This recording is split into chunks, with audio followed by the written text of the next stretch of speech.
But like the thing about Far Cry 6 is that yes, they've come out and said like, yeah, we're trying to go all in on the story. It's supposed to be this political drama. Yeah. And I want to see how Far Cry is able to handle that when they go all in on it. Because Sure. like they've kind of tiptoed around it with previous games, but the primary objective of those games is to blow things up. Yeah. And that's pretty much still the case with Far Cry 6. But how do you balance that? How do you balance like all the fun stuff you want to do and all this violent stuff happening in a story? But how do you make that? How do you humanize a game where all you do is shoot stuff? You get an incredible actor like Giancarlo Esposito. Hey, yeah, and I want to be load-bearing pillar. But Yeah, is it I going to would be love that I to be watch that surprised. cutscene and I'm super into it, and then I go off and hunt a bunch of turkeys for a better wallet? But while you're hunting those turkeys, don't you feel just that tension? I that feel he the left politics. You with? Where you're just like, man, I'm killing these turkeys, but I feel like I should be saving the world or something like that. Exactly, Avi. Yeah, exactly. Did this work for you? Did this demo, this trailer we see here work? So I have to be honest with you and be like, I heard scary things about Far Cry before, so I'm more of the Mario and Rabbids type of person. But this sold me. I'm like, okay, Yeah. cool. This is where I'm going to jump into the series. Yeah. And then to see that battle pass where we're seeing like, the past villains and stuff, I'm like, oh, cool. So I just get everything all in one. I'm excited for this. All the story. Yeah, there's something that works really well about whenever a bad guy shows up and talks about his daddy. You're like, oh, this ain't gonna, daddy this ain't gonna issues. be a good thing. Hey. This ain't gonna be good. I don't like that. Yeah, Shouts out to Daddy Issues. I mean, it's like the Daddy Issues DLC where you get to play as all those past villains as well, so it's going to be a tour down memory lane. Yeah. Far Cry Therapy Edition.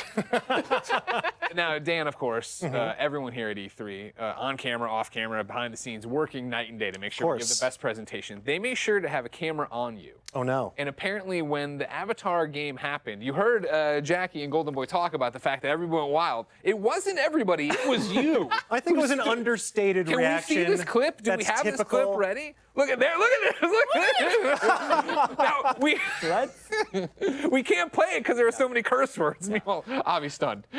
Look, sometimes you have to speak your truth. You have to let your heart sing. Open yourself to the world. And I am fully open to another wild adventure in Pandora because the movie came out in 2009. Sure. They have been promising movie after movie for God knows how long. They're making 4 sequels.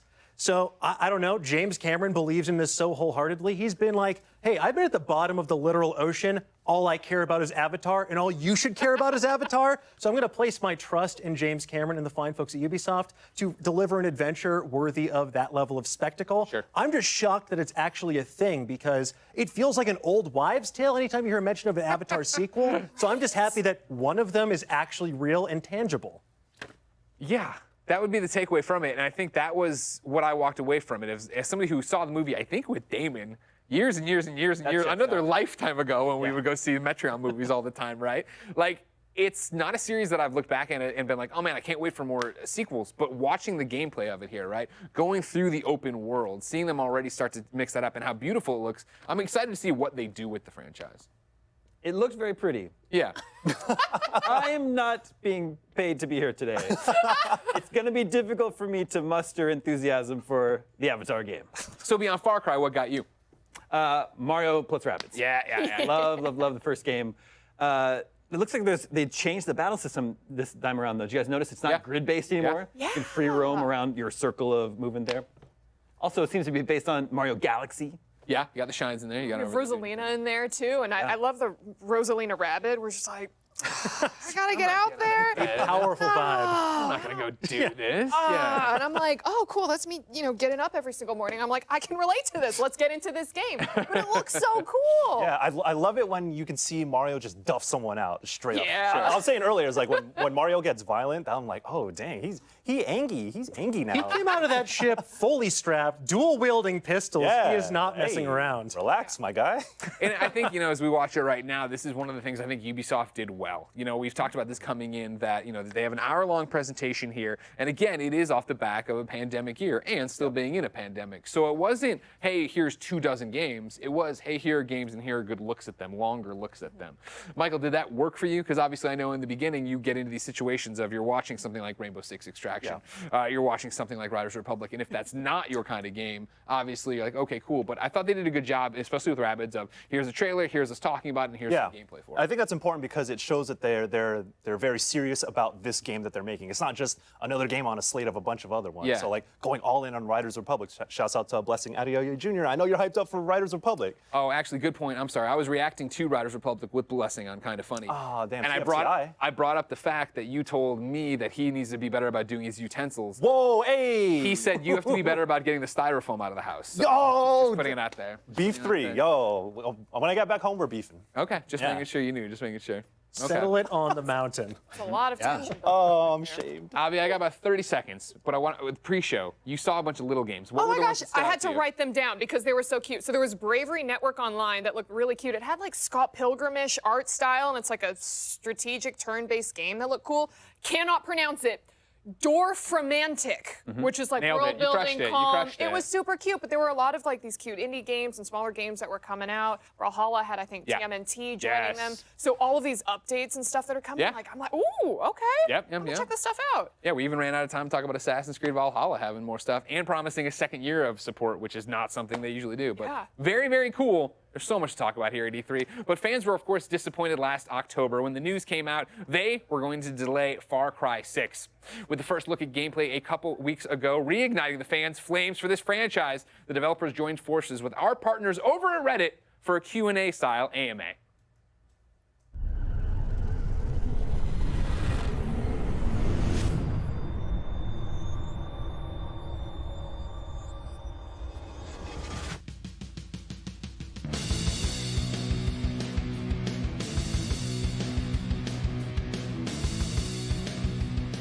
Well, actually, long before joining Far Cry, I had a big interest in history and political science and revolution simply due to my family's own history. So when it came to actually working on a Far Cry, right from the beginning, I was fascinated, and the team was really fascinated by the idea of what does it take for someone to take up arms against this overwhelming force, this overwhelming regime. And so that invited a lot of questions and themes about the game. When does your revolution begin? How far are you willing to go for that revolution? Are you fighting that revolution for the right reasons? Those were the kinds of questions that we felt we wanted to challenge our characters to answer in the story.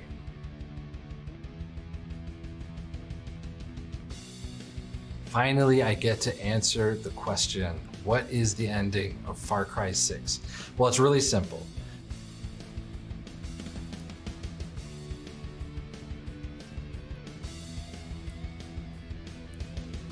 Water buffalo.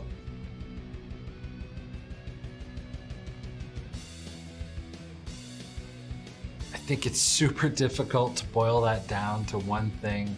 I think first and foremost, being able to work with such an amazing, dedicated, talented, creative, diverse team on this project has been unbelievable. And also watching everyone's voice sort of represented in the DNA of our game has been really exciting to see. I think, there's sort of a highlight reel that goes off in my mind over the course of production.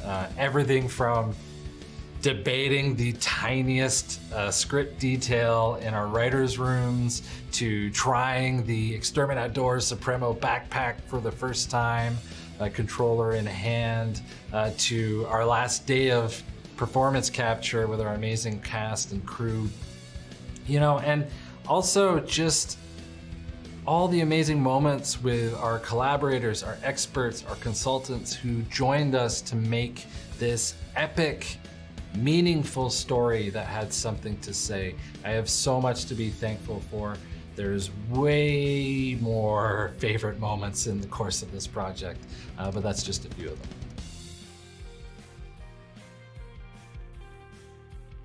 I will say epic, meaningful, and surprising. And I hope you appreciate that I am saying only 3 words right now, because that was excruciatingly difficult as a narrative director.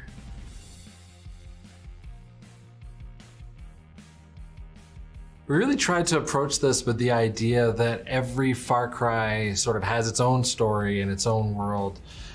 There's usually some loose connections between the games, but for us, we really wanted to look at the story of Yara, and the revolution between Danny and Liberton on one side versus Anton and his regime on the other.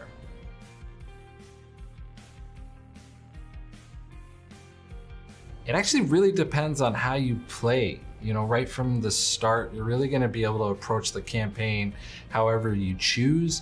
It was really important for us for you to have that freedom, so you're going to be able to navigate your own path at your own pace and hit missions, checkpoints, F&D bases, and a lot more.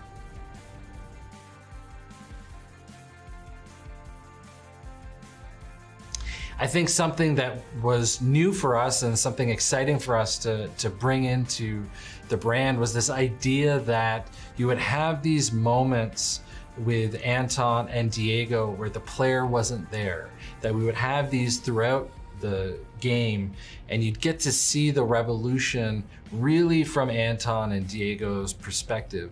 And it just gives you a bigger picture of how the story is playing out in Yara.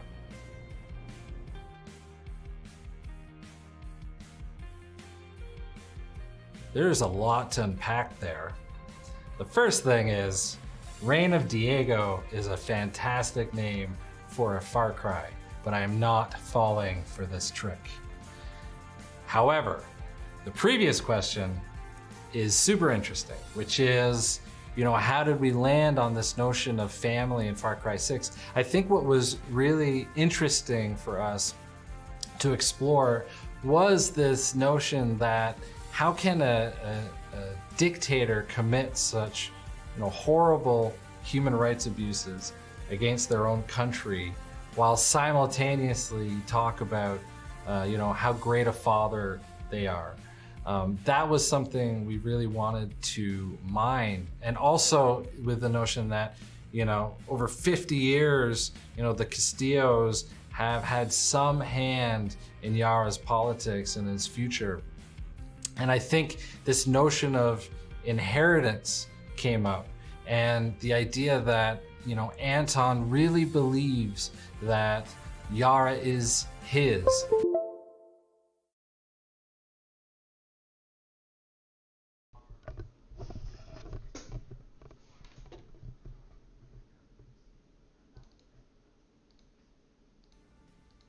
Thanks for joining me today and for allowing me this opportunity to answer some of your questions. Far Cry 6 launches on October 7th. I can't wait for you to dive into it. A, B, C, D, E, F, G. Buonasera, Fefni. Ubisoft and Reddit there for that AMA, but now it's my time. I'm turning the tables on you, all right? So everybody, the question is going to be, what do you want from Far Cry 6? What's the one thing you want from Far Cry 6? Didn't you see the ending? That's all I care about. Chorizo, right? And I gotta look at him. I think he's like a pre-order. Oh, yeah. You can get special outfits for him, I think. Yeah, special outfits. Yeah. Chorizo's in a wheelchair. I know. He's a doggy on wheels. That's all I care about in Far Cry 6. Okay, cool.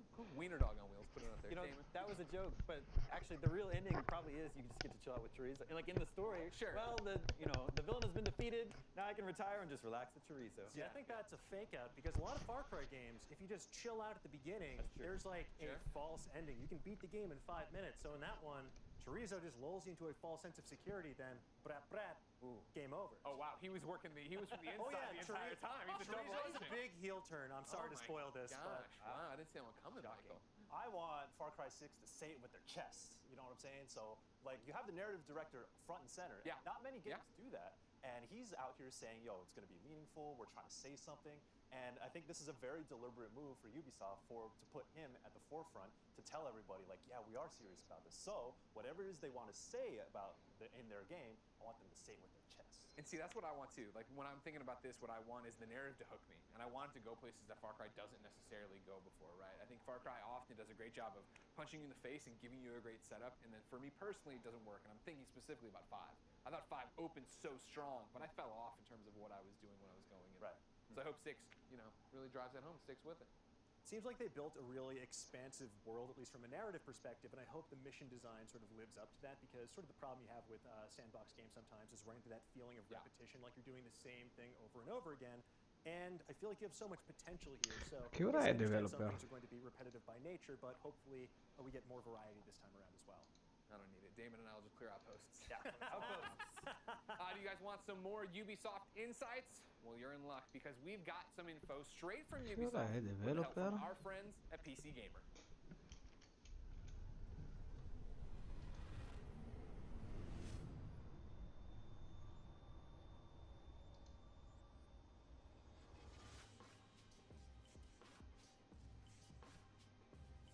Ubisoft has been pretty quiet about Rainbow Six Extraction since it was announced back in 2019. So I'm definitely curious what it's like to finally get to open up about the game and show off some gameplay recently. We're super excited as a team to finally reveal our game. We want the people to put their hands Devolver in as soon as Digital. possible. So yeah, we're excited. Yeah, and I also want to speak to the inception of Rainbow Six Extraction, what it was like to build a new team to expand on that concept into a full-blown game. We were lucky.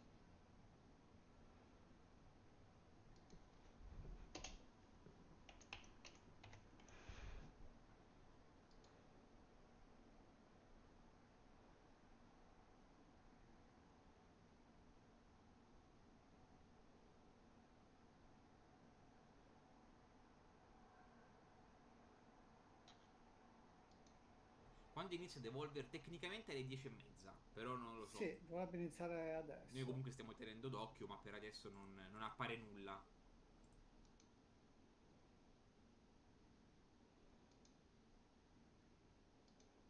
Base.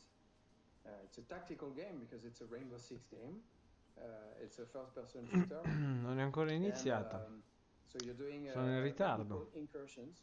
So as operators, Rainbow Six operators, you enter containment.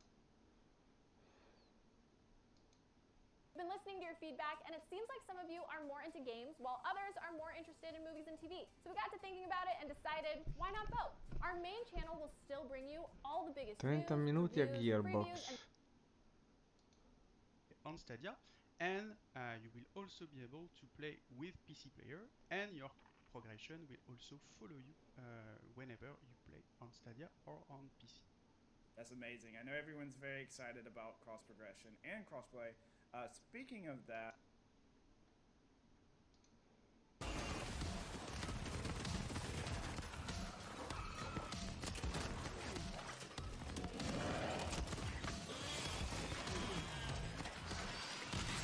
Ok.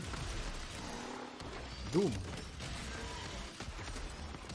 Il prossimo Doom.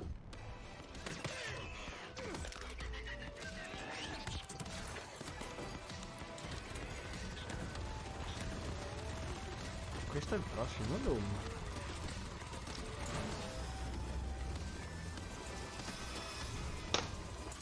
Sti gran cazzo, signori.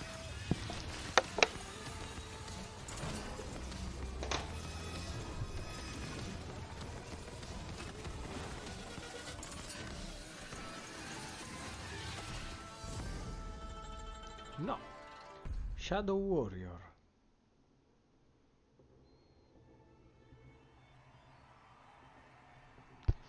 Ok. This is our first year of bringing you the very best of what video games have to offer. Lots of changes at Devolver since the last time we were here. Old, outdated, irrelevant. She's straight busted. I've got something better.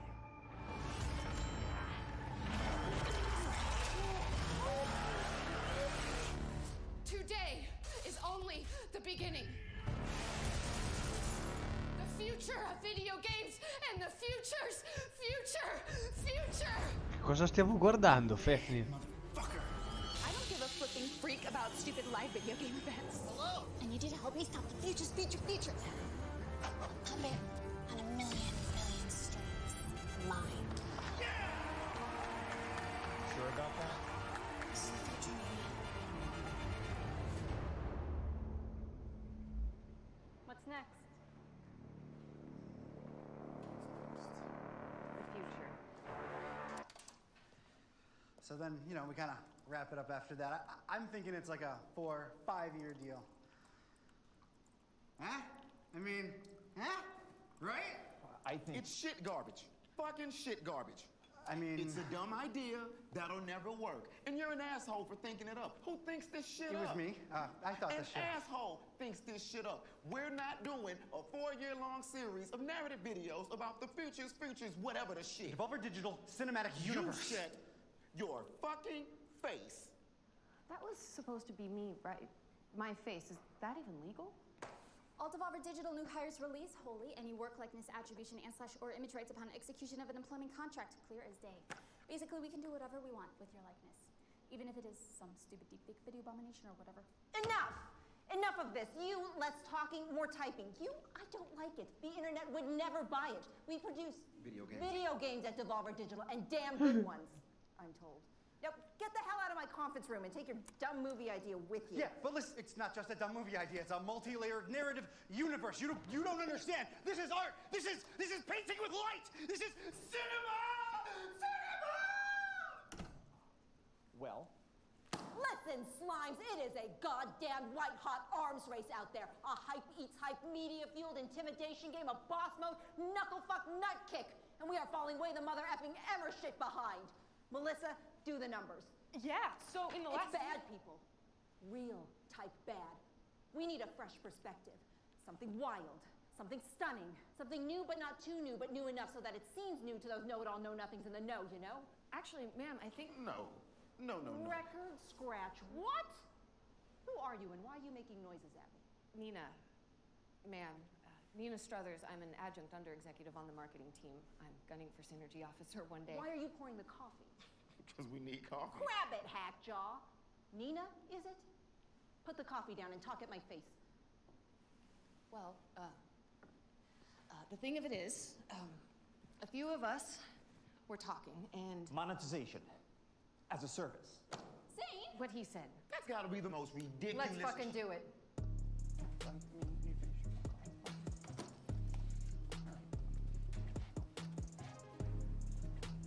For 4 decades and counting, Devolver Digital has been at the absolute bleeding edge of technical, social, and humanitarian progress in the burgeoning videotainment market. Now that's no accident. The global research and development Buonasera, buonasera. Bentornato. So many breakthroughs in the video game entertainosphere that it's arguable Come va, Alex? countless problems we've successfully solved were ever actually problems. Quindi tutti siamo trasferiti adesso per un po'. Devolver Earliest Access delivered games to the marketplace at the exact point of conception. A developer even thinks of an idea and that shit's already for sale. Boom! Devolver Digital Screen Pay allowed loudmouth consumers to not only throw money at their screens, but to throw money at our federally unregistered offshore corporate bank accounts. Devolver even jumped Sono in gamba, crypto like the rock before electric car brands made it all the rage with loot box coin, the market's first and justifiably last physical cryptocurrency that lived entirely off of the blockchain. Blam! Last year, we spent money we didn't even have to fill the Caleb, huge and mad thirsty consumers. Devolver Digital. Devolver Land Expo straight up revolutionized the very concept of marketing as the industry's very first quadruple A playable video game trade show that you could download and play as a video game and video game play as a video game. Progress can't be stopped though, no. So this year, Devolver Digital is taking aim at the blisteringly lucrative Sì, non ci sono subscription stato service perché ero video game impegnato market. con la scuola, ma ora è finita e si vola. Vai tranquillo, non devi giustificarti, Alex. Com'è andata? Com'è finito questo primo anno? Spero alla grande, spero un'estate di relax e via. E non ci si pensa fino a settembre. Welcome to the future. Games as a service. A razor-edged industry shuck jive that has served to convert what was, traditionally, a one-time purchase into a potentially lifelong chain ball commitment to reoccurring payments for video games. Sì. Let's be real deal about this. Most of you don't even enjoy anymore. Rimasti o spariti? Devolver likes to take things further. Dive the big dive, you know? Take the leap, push the envelope, toad the wet sprocket. Go big or go home, and baby, we ain't got no home to go home to. Che cosa sto vedendo? Disinfettati, noi lavoriamo disinfettati. That is why monetization as a service. Give me some more. We see it as a groundbreaking new way to keep consumers locked into a semi-regular non-payment schedule with a novel, if not needlessly complex approach, wherein a top-tier service subscriber, that is you, look at you, is granted access to dozens, if not hundreds of dozens, of premium purchases at the low monthly price of no cost to you. Access to For the subscription purchase itself. Hit me again! That is the Max Pass Plus difference. You Quella di immagine è stata gentile, mi ha messo 5. Quella di disegno, che non ha voglia di fare niente, mi ha messo 6. Cioè, non ho mai preso una sufficienza in tutto l'anno. Vabbè, è disegno, alla fine avrà pensato, se uno non è portato e non gli piace, non è che puoi abbatterlo così. Ognuno è portato per determinate cose. Mi va quello dog.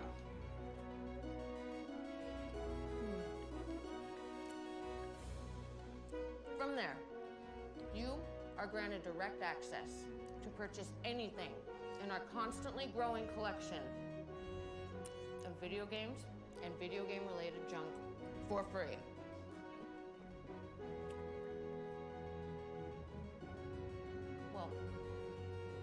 Ma cos'è sta puttanata di Devolver? Cioè, fino a prima era figo. Adesso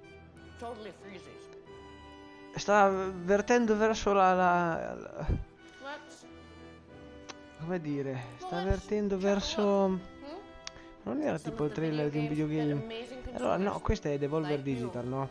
Cioè, e all'inizio, dai, ci stava anche. Adesso sta vertendo verso il cringe. Sembrava il trailer di un videogame all'inizio, però poi non ho capito cos'era sta roba.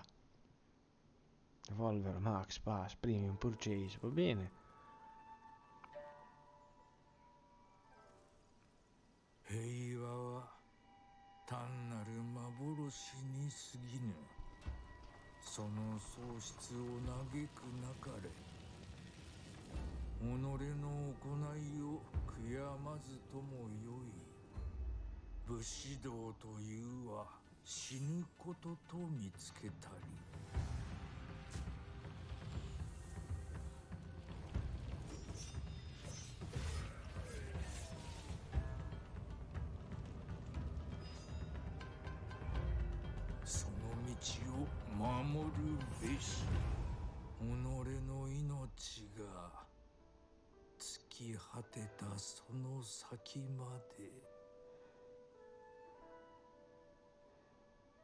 Track to Yomi. Stiamo guardando la conferenza di Devolver Digital alle 3 di questo anno. Tu sai cos'è le 3? La conferenza di videogiochi. L'hai mai guardati?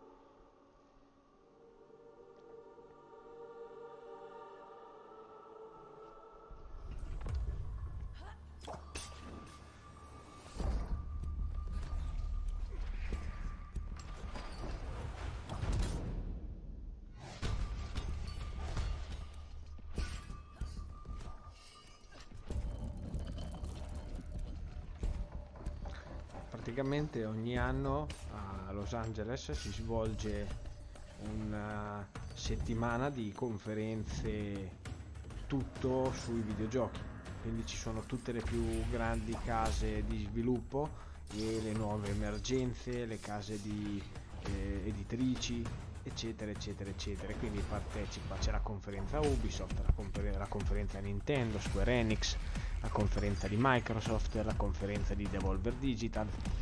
E Microsoft è domani alle 19. Non perdetevela, saranno 90 minuti di conferenza. E l'altro giorno c'è stata la prima grossa della Summer Game Fest, in cui c'è stato anche giochi vari tipo Sony, From Software, indie e case di sviluppo secondarie. Questo è la, come dire, la presentazione conferenza di Devolver Digital, che dovrebbe presentare quindi i loro lavori del 2021-2022, ciò su che stanno producendo. Only available to the Devolver Max Pass Plus survivors. I mean, subscribers. Oh, hi. Shut up. This collection of fashionable, comfortable, and catastrophically unaffordable formal wear was designed and manufactured entirely in-house by an elite selection of our most popular and attractive interns, to whom we've given key action words and access to an internet-connected device and, shall we say, joie de vivre. You may go. Bye. As with everything else in this presentation, the Devolver Max Pass Plus exclusive merch collection is, well, exclusive.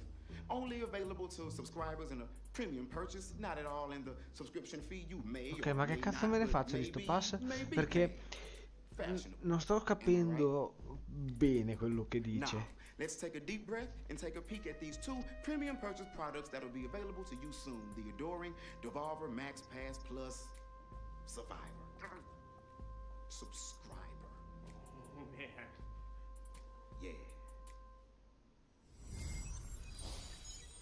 Un po' è molto cringe, è un po' una porcata sta roba. Potevano presentarlo molto in maniera più sobria. Oh, carino. Mi piace il concept di questa cosa. Mi ispira moltissimo questo.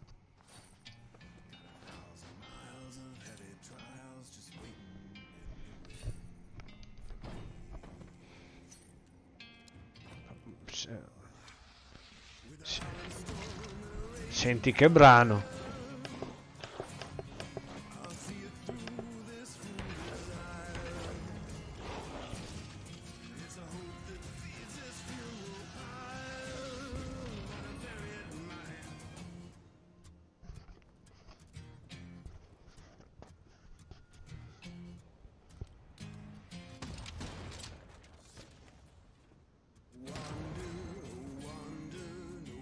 Non male.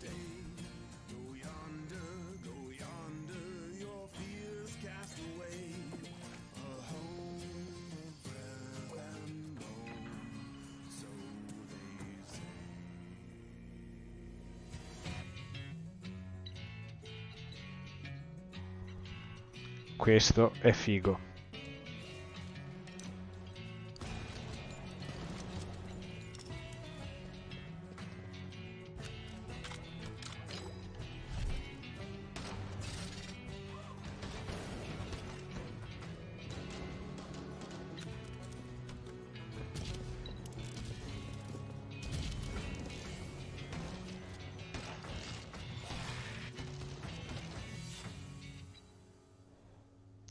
Anche PC. Ok. 2022. Va bene, va bene. Interessante. Molto interessante.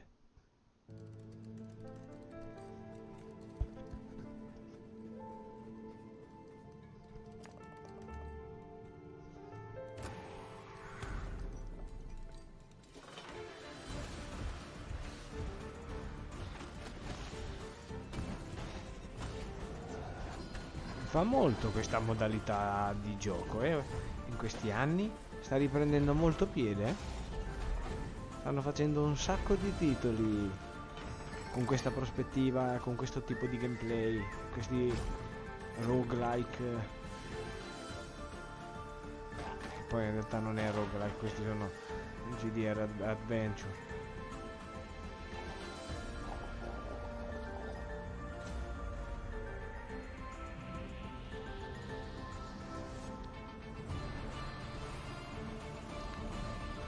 Carino anche questo comunque,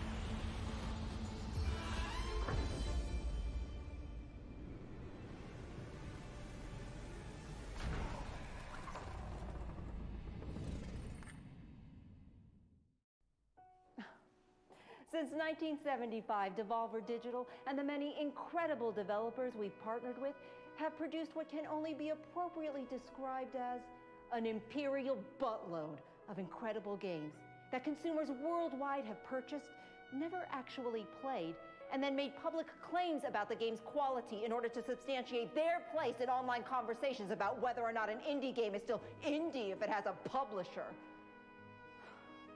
That's why we're proud to announce the entire Devolver Digital catalog on Steam is available at Devolver Max Pass Plus as a premium service not included in your reoccurring monthly payments that we still haven't quite nailed down yet.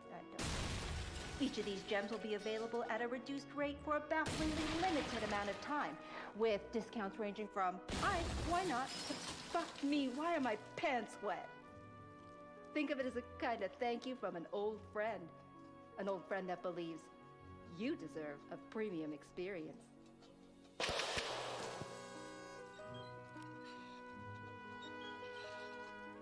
Visit DevolverMaxPassPlus.com for more information.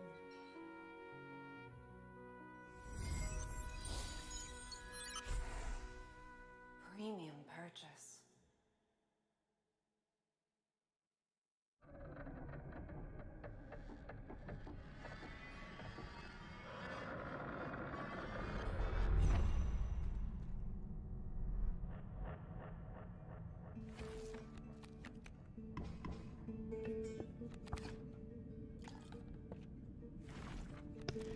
Allora Alex, guarda, intanto tranquillo, buonanotte e riposati, goditi le vacanze, però ti avviso, io lunedì mi sposto, vado su in montagna, lassù non so ancora come sarà messo internet, perché io dovrò fare per forza l'hotspot e prende malissimo, quindi molto probabilmente da lunedì, visto che mi devo trasferire per forza, perché mi devo spostare, non so se potrò andare in streaming per un po', però so già dove andrò a vivere, sto cercando appartamento e quindi poi quando sarò sistemato di nuovo, però stavolta almeno per un paio di anni, ricomincerò a streamare. E io tanto il 2 agosto inizierò a lavorare e spero già da i primi di luglio di poter ricominciare a streamare. Comunque Alex, intanto buonanotte e tengo aggiornati su Discord. A presto.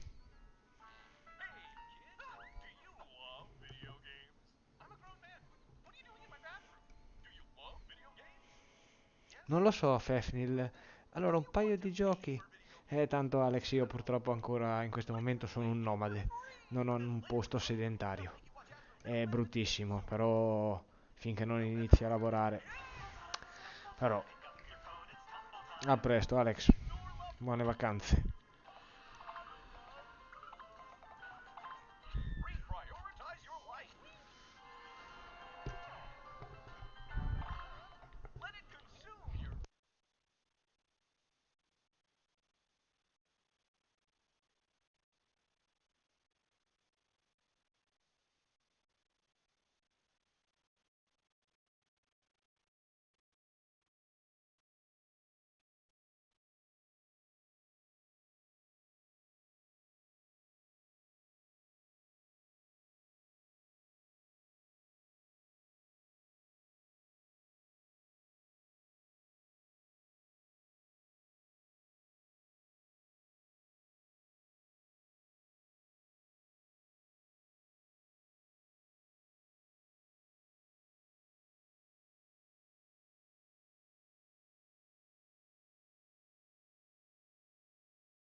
Eccomi, scusa, ma sta diventando un po' ridicola sta roba.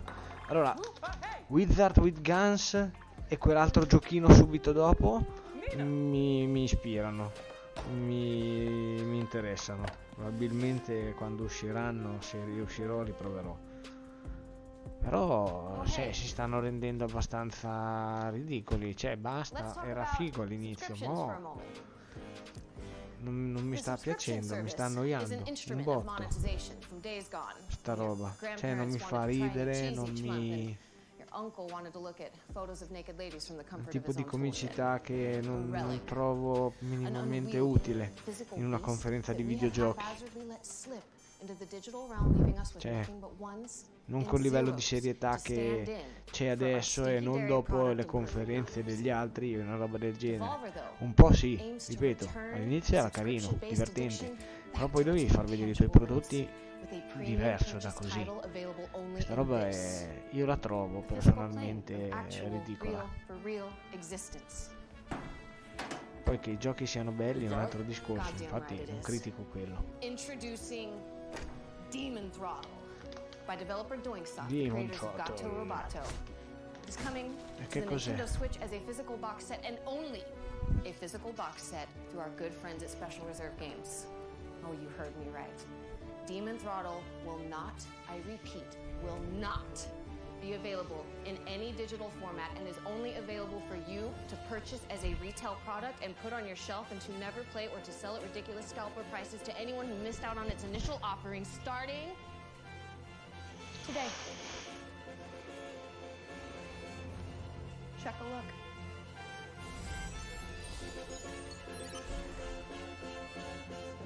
Diamo un'occhiata a sto Demon Throttle di Early Access.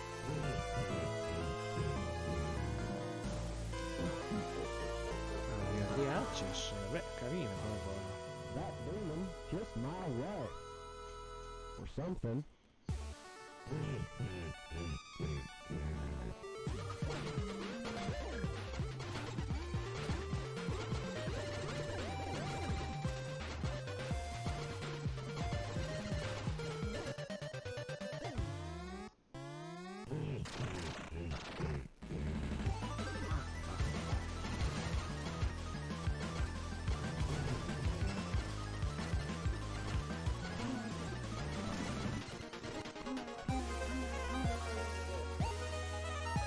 Ma è un gioco vecchio e questa è una riproposta o è nuovo?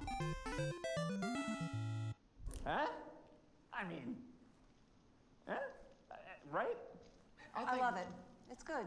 Really good. Great work, Stilts. Well, it wasn't Who'd only. have thunk? Big moves by a guy from... Where are you from? Technically, I'm not supposed to be here. That's great, I'm buddy. filming. Okay, now bring it home. Hit me with the big move. What's the punch? There isn't one. He does not have. Videotapes. Nina! Tape. What she said. What's this now? Well, we put the entire thing on a tape and then sell it. Hey, like this, right? Right here. Videotapes. The trick, though, is that there is one and only one, and we sell it to one buyer. We put only just the one. On a tape. Just the one? Just the one. Sell it. Okay, and since there's only one and the buyer keeps it, and we broke the little tab on the inside so you can't copy it, it is non-fuckwithable. Here. A non-fuckwithable tape, right? NFT for short. It's gonna be a thing. Can we do this? Can this be done? It's actually already been done. Okay, the one copy of this entire presentation on tape, the one in this player right here, is available online. For the first Devolver Max Pass Plus Triple Platinum Elite Gold Star Magnum Double XL tier subscriber to go to devolvermaxpassplus.com and buy it. Okay, it is totally non-fuckwithable. It does no damage to the environment, to the energy grid, or the global technology supply chain, because it's just this old tape, right? That Caleb found in a box marked Nancy's Fancies, okay, in the back of an old filing cabinet in the birthing wing, and it's also a tape. Fucking brilliant. Yes. Yeah. Zane, Nina, Margaret, Caleb. This is such wonderful... What the fuck? A savage view, another me.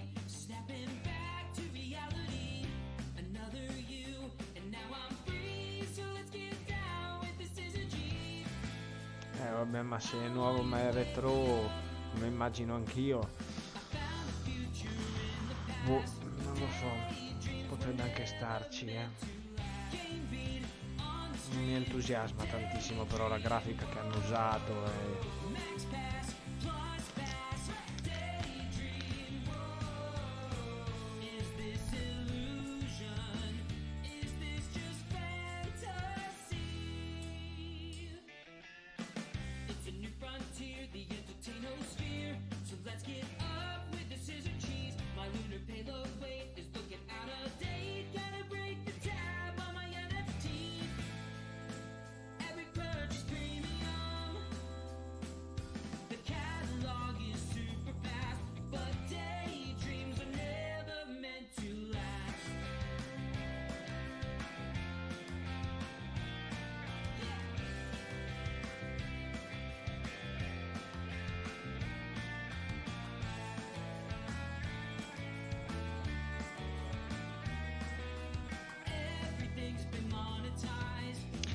Vabbè, dai.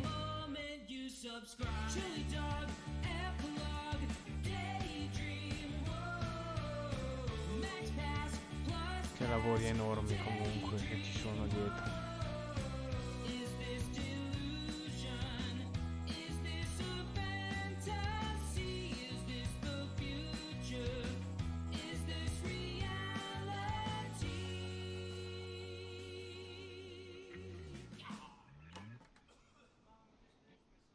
Vediamo se c'è un trailer finale. And then you get me. There was the Devolver Direct. What'd you guys think? I'm gonna put up a poll right now. È fantastico lui comunque. I love Devolver. They have fun with it. Last year. C'ha la faccia giusta. C'ha incredibilmente la faccia giusta. But that was really kind of fun. Raga, io lascio un attimo la diretta, vado a fumarmi una sigaretta e ci sentiamo tramite cellulare, tramite chat. I took my eye was Death's Door, which I thought looked really cool. And I think it's been announced before, but that was one that caught my eye as I was watching it. I was like, that's really fun. So, anyways, hope you guys enjoyed that. Those are the main events that we're going to show today. I'll hang around for a little bit to answer a couple questions if you want to talk about Summer Game Fest stuff for maybe 5 minutes or something. But otherwise, we'll let you guys go about your day, and then we'll come back tomorrow for the Xbox and Bethesda show, and also we'll have Square Enix, which we're really excited. So that we'll have that, and also Back for Blood. They're doing a PvP stream that we'll run as well. So we'll have sort of 3 events tomorrow that'll be a big part of Summer Game Fest. I was potentially going to co-stream some other events. I think there's, but not going to be happening. So we're happy to work with the publishers that we're able to work with on their events. But I will take some questions. If you guys have any, you can send them to me on Twitter, or we can put them on Twitch as well. I've got this little featured chat thing going where people can ask. So let me, yeah. But what's your grade of the Devolver thing? I'm gonna actually let me put up a little post right now on Twitter so you guys can go react to that. See what you guys think overall. But let's go to some questions in the Twitch chat for just a couple minutes and see what you guys think overall about it. What are the plans this year for Game Awards? Great question. So we are going to be bringing back the Game Awards as an in-person event. You probably saw at the end of Kickoff Live, I announced that we'll have Gamescom Open Night Live on August 25th, where we'll be back with another big live show to kind of kick off the holiday season. And then in December, I can't tell you when, but we will be at the Microsoft Theater in Los Angeles. I'm happy to go back to an in-person event, so you can expect, of course, the orchestra and all the other things that we normally do. That's where the Game Awards has been at Microsoft Theater every year since 2015. Our first year was in Las Vegas at the Britney Spears Theater, and then 2015 through 2020 we were at the theater, and then last year obviously we had to be a little bit more virtual, but through 2020, and then 2019, and then 2020 we were obviously back at our kind of virtual setup, but this year we'll be back for 2021 at the Microsoft Theater. So we're excited about that. We'll tell you more later this year. I think it's going to be a pretty big show, and we have a lot of things planned around that, which is exciting. So anyways, thanks for the question, and stay tuned to the Game Awards stream so we can tell you more about that. Let's see. Are you excited for the Take-Two conference? I am, but let me put up featured chat so you can see these questions. There you go. I am, just to set expectations, Take-Two is talking about diversity and inclusivity in gaming. There is no conference to announce video games. You're not going to have any, Grand Theft Auto announcements or any 2K announcements. Their conference really is about diversity and inclusivity in the industry, which is really important. But I think sometimes people see that and think, oh, there's going to be a big press conference. There's not. Really, the main press conferences of these next couple of days of sort of Summer Game Fest E3 is what you just saw with Ubisoft. There was Devolver. Tomorrow there will be Xbox and Bethesda in the morning at 10 a.m. That'll run about an hour and a half. Then there's a Square Enix Presents that runs about 30 to 45 minutes, which I think is at noon. And then, or it might be 1 o'clock. And then, I'm talking Pacific time. And then there's a Back 4 Blood showcase at 2 o'clock. Monday, not a lot going on. And then Tuesday there will be the Nintendo Direct, which obviously will be incredible. I'm sure Nintendo always knows how to deliver something good. So, I think people, it hasn't been communicated very clearly, if I'm being honest, or I don't think very clearly about sort of what's actually happening. So I'm trying to be upfront with you guys about sort of what to expect and when to expect it. Let's see. Can I give a shout out to your friend? Sure. Hello, friend. It's Jeff Keeley. Nice to see you. What was my favorite Ubisoft reveal? I would say probably the Mario and Rabbids game. I love the charm of that franchise and excited about that. So that was pretty cool. I am also interested in the Avatar game. It's a first-person game that I posted on my Twitter, like a screenshot, which I was like, oh, that's kind of interesting. So that was kind of an interesting reveal. And they said it's all, I asked Ubisoft after, they said it's all in-engine footage captured on a PC, but it's more cinematic. So that probably means they sort of frame dumped it and that it was sort of, super max settings. And they were sort of, so it is kind of an engine, sort of like when, sounds like when EA sort of does like that Battlefield trailer we saw, that was supposedly kind of in-engine, but it's usually rendered out in a way that wouldn't really run real time that way. But we will see the first Battlefield 2042 gameplay. There was a little glimpse of it today on social media of like a couple of clips, but we will see that tomorrow, which we're excited about, and that'll be live at 10 a.m. Pacific, 1 p.m.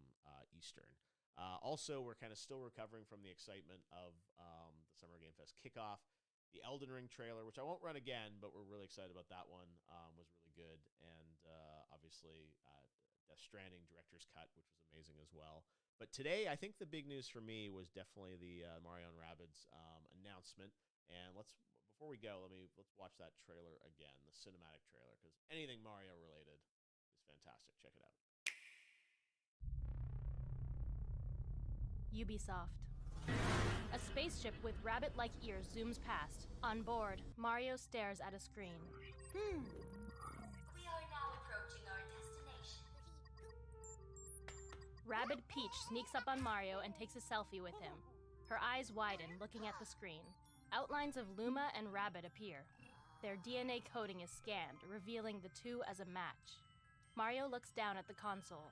A yellow star-like figure floats and sprouts ears. It turns around with a goofy Rabbid smile. Stardust twinkles around as Rabbid Luma steals Rabbid Peach's phone. She gives chase as an alarm goes off. Luigi and Peach join Mario at a center hub. Vast energy anomaly detected. An orbital display of planets appears as a hologram. Everyone steps back, staring up in awe.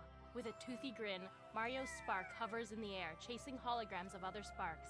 It does a playful twirl, then waves at the other sparks. A large hand reaches out of nowhere. Mario's spark dodges it, but the hand sucks the life out of the hologram sparks. Mario's spark hides behind Luigi as a dark figure reaches down toward them. Mario's expression becomes serious. He turns to Luigi and they nod to each other. Their ship plummets from a cloudy sky. Rabbid Peach runs over and grabs her pink blaster. She attaches her phone to it. Mario retrieves dual-handed blasters. Mario's spark makes a tough face. The ship lands. Mario and Rabbid Peach stand back to back. A red and yellow Rabbid Luma fight at their sides. In the corner of the ship, they see Rabbid Rosalina reading a book with a stitched toy Luma. Mario waves for her to join. She blows out air, then tosses her book. Rabbid Rosalina slumps out of her chair, tired.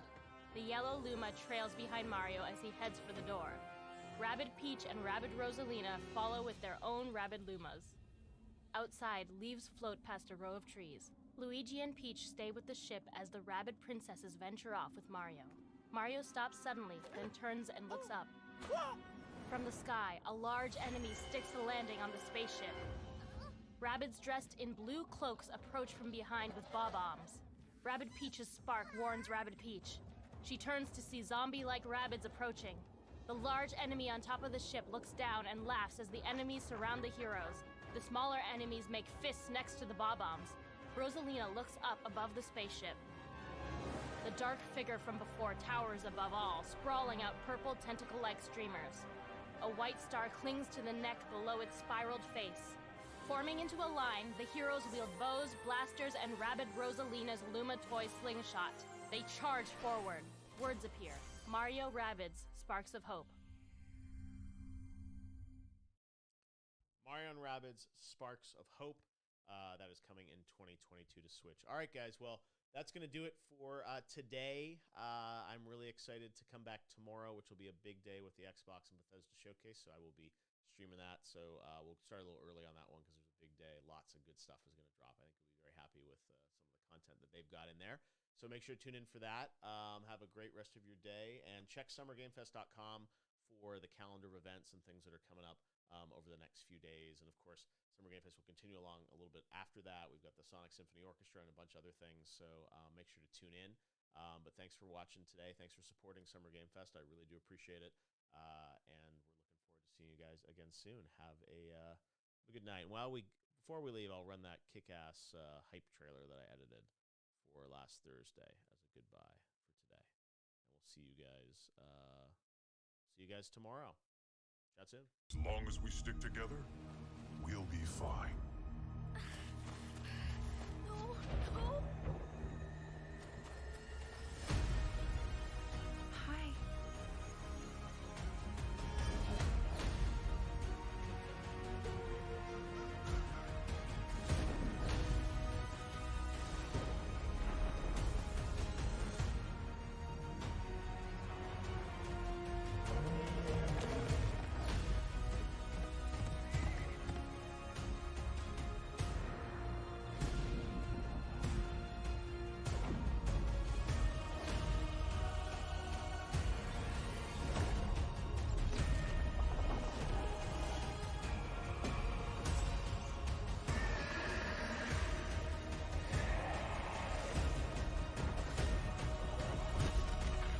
Anything goes!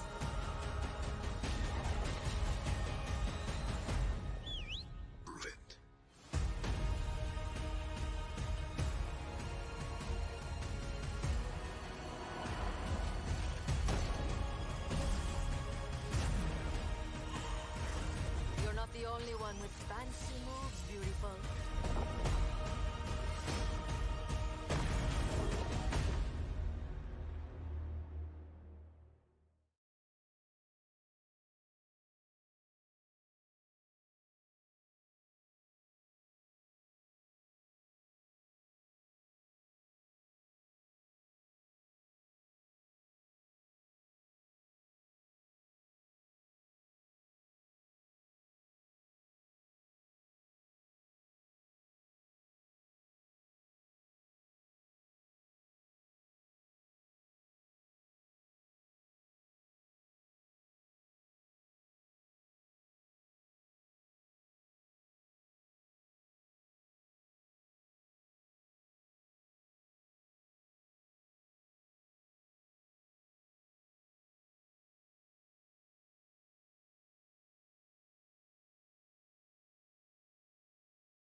Video games are a remarkable way to both tell and experience stories.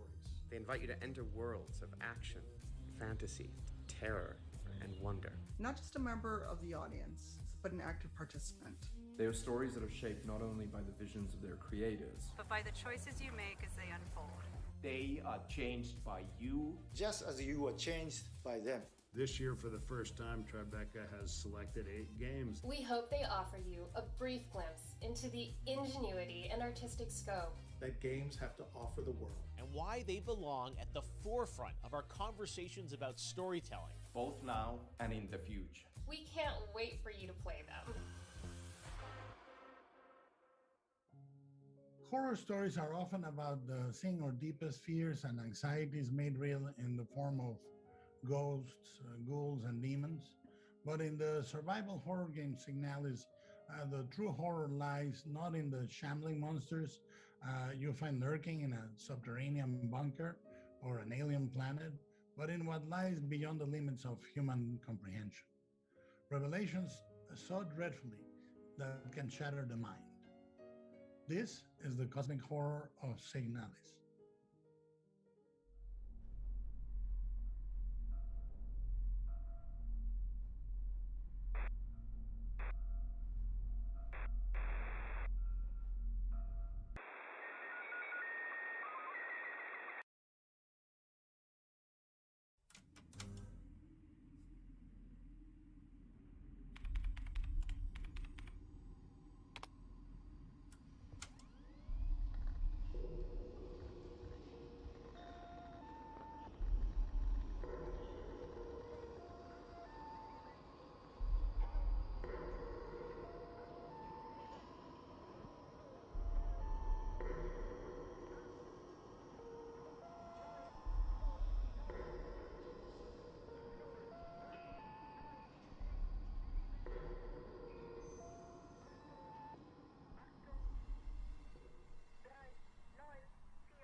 Kena Bridge of Spirits is a rich, compelling tale of fantasy and adventure with themes of trauma and loss of forgiveness. And yes, it's full of fast-paced action and breathless battles with supernatural foes, but the first thing that hits you when you see it is the beauty of a debut game from a small but passionate team at Ember Labs, and how the stunning animation of its lush, magical world pulls you into a journey of a spirit guide trying to save a village haunted by restless souls. But why not let you see it for yourself? Here's our next official selection, Kena Bridge of Spirits.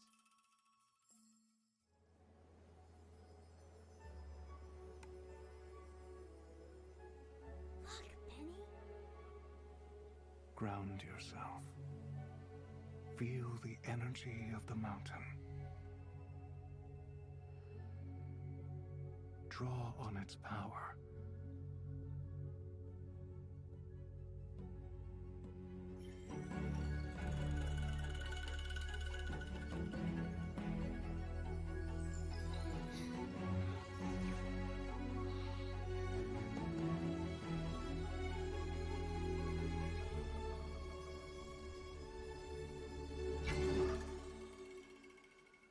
Dreamlab is a really small studio. We have a background in film and animation. We got our start doing visual effects for films.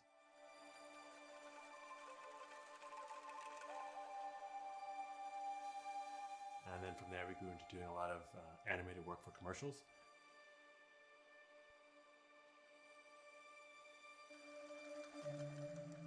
In between commercial projects, we would always siphon off some time to learn new things and be a little creative. And over time, we decided that, wow, we have a real passion for games, and we wanted to throw our hat into the ring with our first project, Kana. Something tells me you did not come to our village looking for forest creatures. Hello, Spirit. I seek passage to the Sacred Mountain Shrine. We've been playing games our whole lives together as brothers, and the action adventure games are sort of what we play together and we also enjoy. Yeah.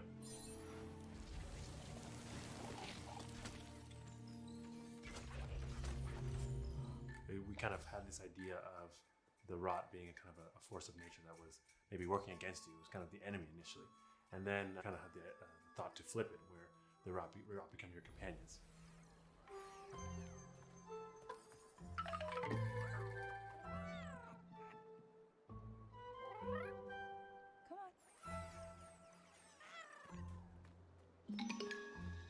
And that's when we kind of like found that we had something kind of unique.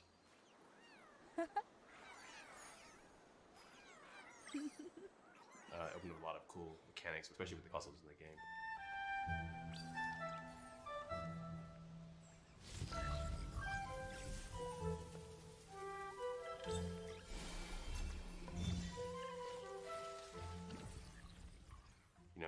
With film, you can just put the camera where you want it. You can tell, you have complete control over what they're seeing, when they're seeing it, how they're seeing it. And in games, all that goes out the window. So communicating ideas or themes to the player is a lot more difficult, we found. Yeah.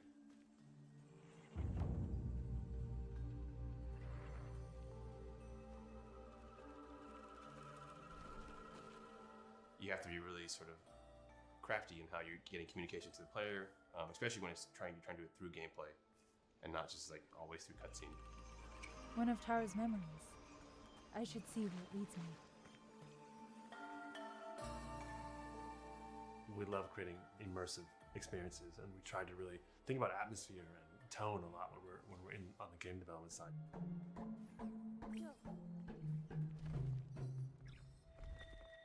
The storytelling and atmosphere is a big part of our traditional medium in terms of film aesthetics.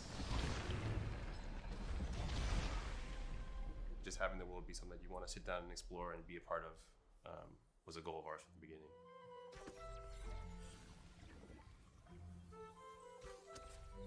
Having a nice team of really great animators who have worked together, I think was paramount in terms of pulling off some of the storytelling we wanted to do with the game.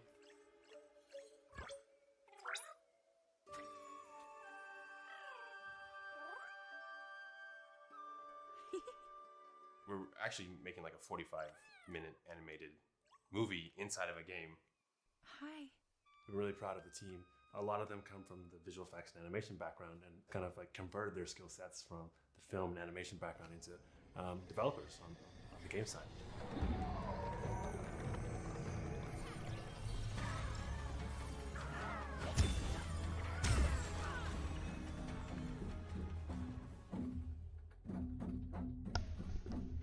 During the process of making the game, we also were introduced to a musical group called Sudamani. And we actually, Jason and myself went over to Bali to do recording. Scusatemi ragazzi, ma avevo una chiamata.